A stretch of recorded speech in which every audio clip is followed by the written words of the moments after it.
الهامور او فرخ الهامور يا جماعه، سمكه مميزه وبيسموها التوين في دول الخليج. بسم الله ما شاء الله. سمكه ممتازه جدا في القلي والشوربه والطواجن. سمكه مميزه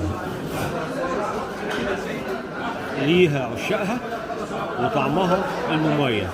في ناس بتسلخها وتعملها فيليه بس الاحجام الكبيره عندي، وفي ناس بتسلخها وبتعملها جزل للقلي او للشوربه والطواجن.